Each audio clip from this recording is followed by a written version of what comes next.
Hello y'all on YouTube, this is Rob with Rob's Nerdy Knives. Today I have a very special unboxing for you, something that came in from DLT Trading. I wanted to take a look at that, and let's get right into it. Today I'm opening it up with my Kunwu knife Pulsar that I actually use, and you can see I still have some tree sap on there. I was cutting some weeds and some things with it, so I'll try to clean that up after this, but wanted to get into this, so let's take a look.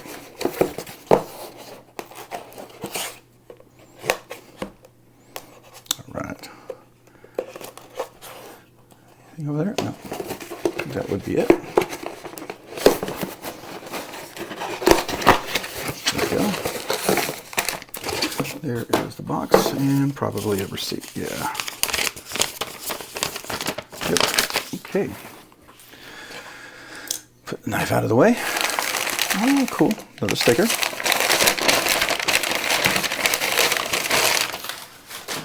And you see if you can see what this is. This looks like a tactile. Well, first of all, DLT Trading, that's where I got it. This is tactile knife. Let's see. Designed by Richard Rogers. This is the Maverick MagnaCut Stonewash Titanium Stonewash. All right, so let's take a look at this, all right?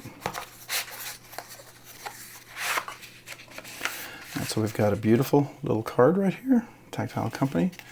Titanium MagnaCut, 63-64 hardness. Proudly made in USA, assembled by Ed. So let's take a look. So this is the Tactile Turn, or the Tactile Knife Company. The parent company or original company was Tactile Turn. They made a lot of pens, and so they made knives. This is their Maverick, the brand new Maverick. So let's see, nice and centered. Beautiful deep pocket carry clip, pretty robust. And it's got some little bend to it, that's nice. It's got two standoffs in the back, titanium scales right there. There's the thumb studs. Looks like I could put some O-rings on there if I wanted to do that. That's cool. Beautiful milling pattern. Very reminiscent of my Tactile Turn pen, right? So that's always one of their specialties. I like the size and the shape. So, and everything's nice and round and chamfered. It's contoured, as you can see. Beautiful all the way around. Looks like all T8s there. Yeah, T8s everywhere. Kind of standoffs on the pocket clip. This reminds me of the Olamic Custom kind of pocket clip. All right, let's give it a flip. Ooh, nice. All right, so this is sort of a typical drop point, something that you would expect. Beautiful. Looks like a nice satin finish, I guess. You can sort of see that. Yeah, we got a couple of lines on there, but I don't know if that's just the milling process or what have you, but it's not terrible, but there you go. Let's look at that edge. Nice and sharp. Is it pretty even all the way around? Can we see that? Even. A little tip up there. Let's look over here. Yeah, it looks pretty good. All right, let's see what that axis is like. All right, so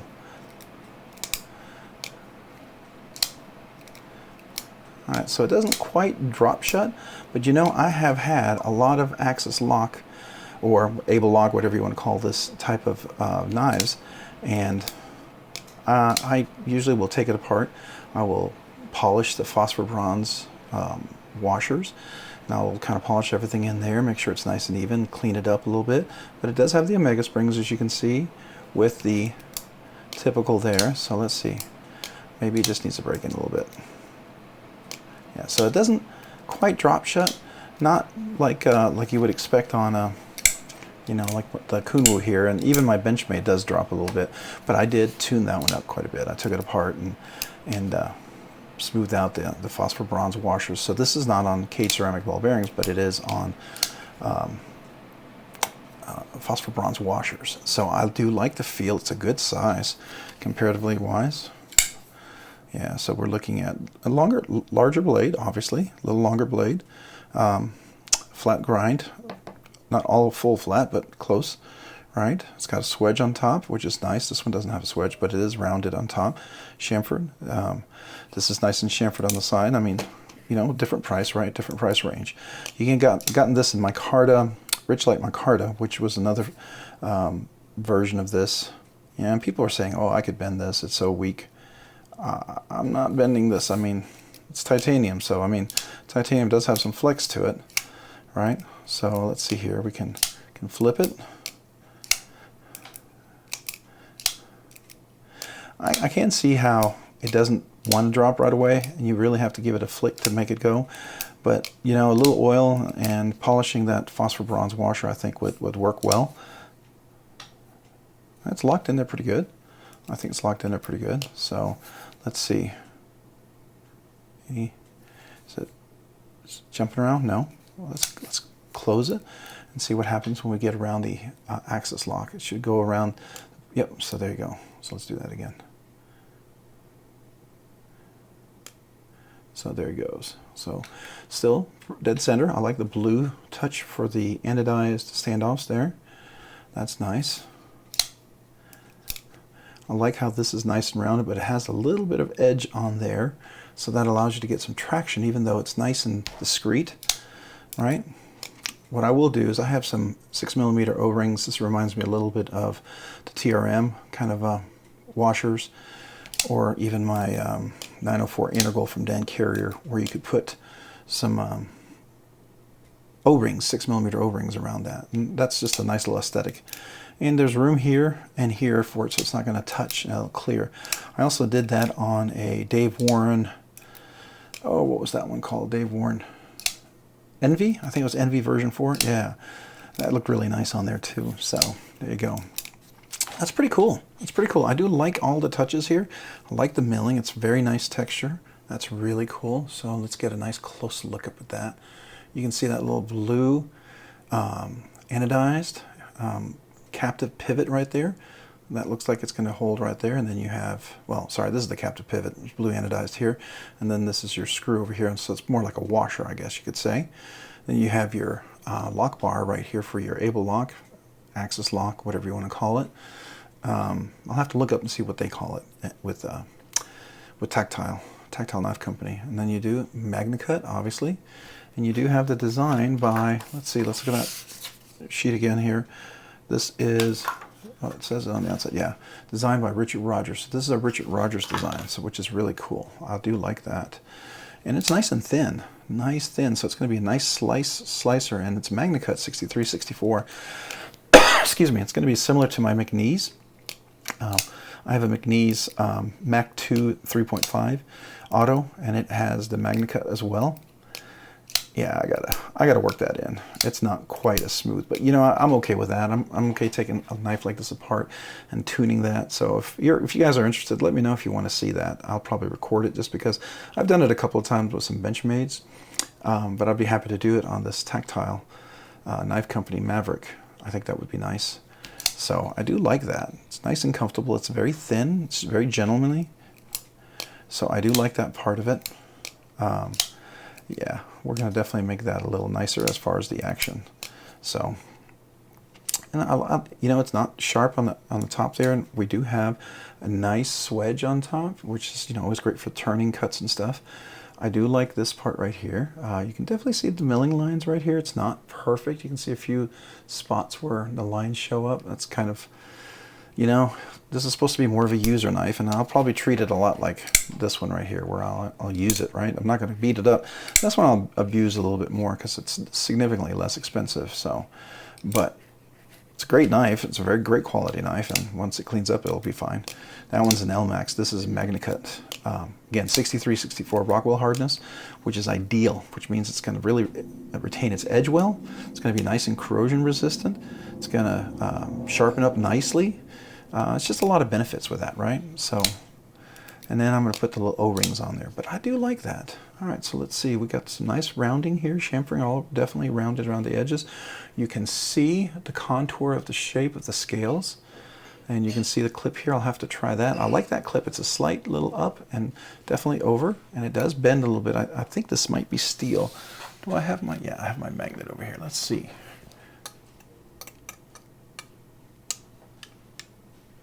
Okay, that's steel.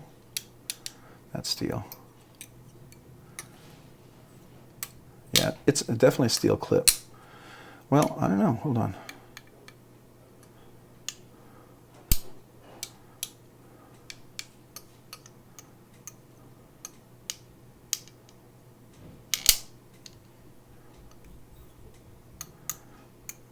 Well, I don't know. This might be titanium, now that I think about it, because it's attracted to the steel liners that's in here. So you can see that it has steel liners. I don't know if you can see that. Let's see if we can get a nice view of that.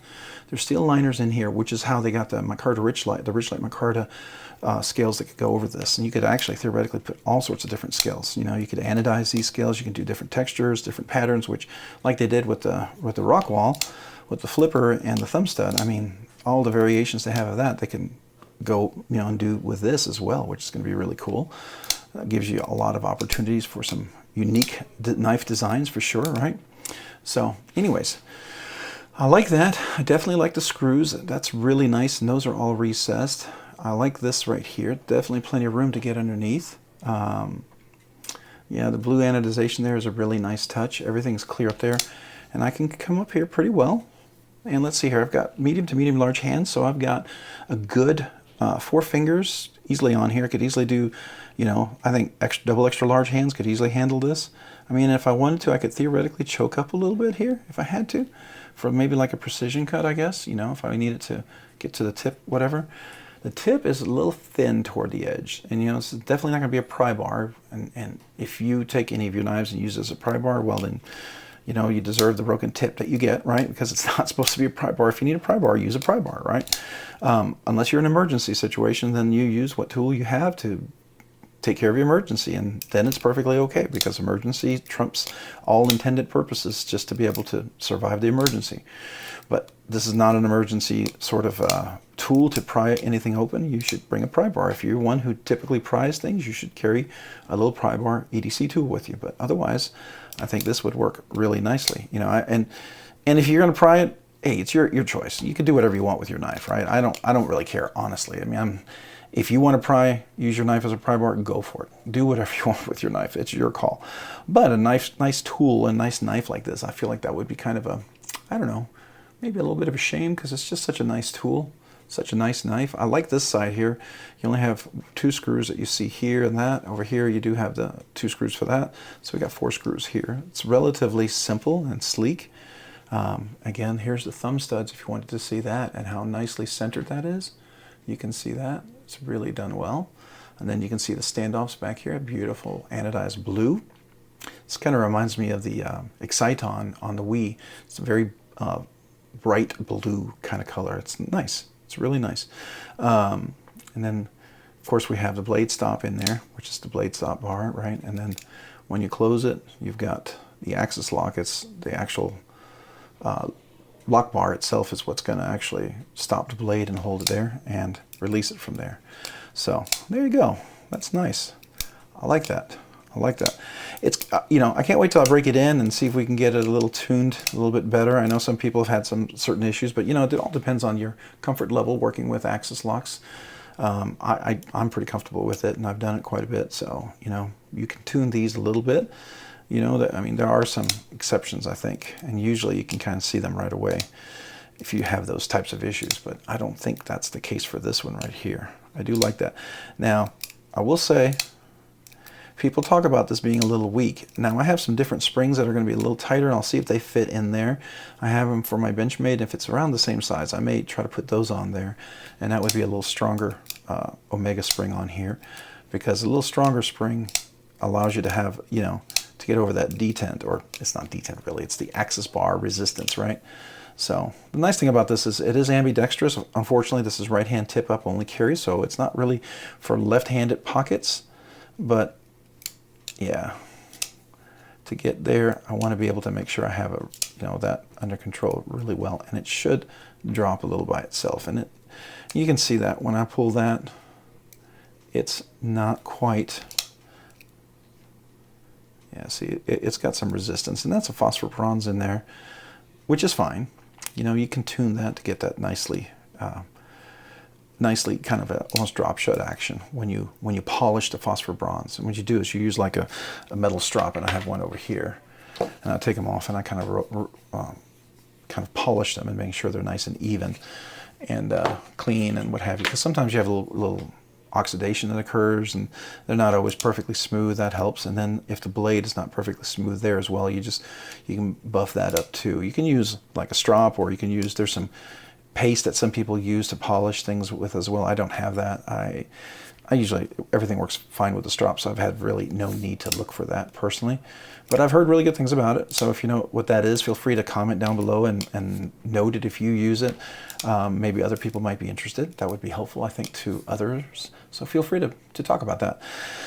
All right, well, this is the Tactile Knife Company Maverick. Pretty cool. I'm glad I got a hold of this. This was on DLT Trading. It was released early. I was actually on the waiting list. I was like 1,500. So I think I was months and months and months away from getting one of these. And when I saw this and I saw it released, I was super excited to get one of these. So now I'm going to let that slot go. So if you're past 1,500, you now have one less number to worry about, because I'm not going to buy a second one. One knife is all I get, right? That's what I do. So you'll move up at least one slot from me. So there you go. I don't know if that'll save you not much time, but there you go. All right, well, very cool. I like this. I like the feel of it. I like the size of it. I like the shape of it. It's really cool. You know, I'm a little disappointed with this right here. That's kind of a bummer. You see that straight, you know, now this is USA made, so I'm okay with that, right? This is USA made, USA milled, everything's done in-house. I think everything comes from the USA with this. Even some of the screws or whatever that they get here, they're outsourced locally. So everything is still USA made, and you know, you pay a little extra for this. This wasn't cheap, right? This is about the same price if I were to get a TRM Atom with the titanium scales, right? We're looking at that price range. Now the Shadow is going to be, their Shadow is way more expensive, but it's also a little more, I don't know, it has a little more to it and some more contours and more shapes, and I think some more complex milling. Not that this is not complex milling, and not that this isn't beautiful. So if you can't see that, just look at that pattern. I mean, I don't know. I think that's just a beautiful, beautiful pattern. If we want to take a look at that, right? And we can even see it's on both sides here, so we can take a look at that pattern over here. Beautiful pattern, I think, right? So, I don't know. Very happy. You know, I am going to work with it a little bit, and we'll do the full review and talk a little bit more about it. I do like this design. Richard Rogers, he did a great job, obviously. Pretty cool designer. Would love to get one of his customs, but that's a little out of my reach. But this is as close as I'm going to get, so I'm excited about it. All right.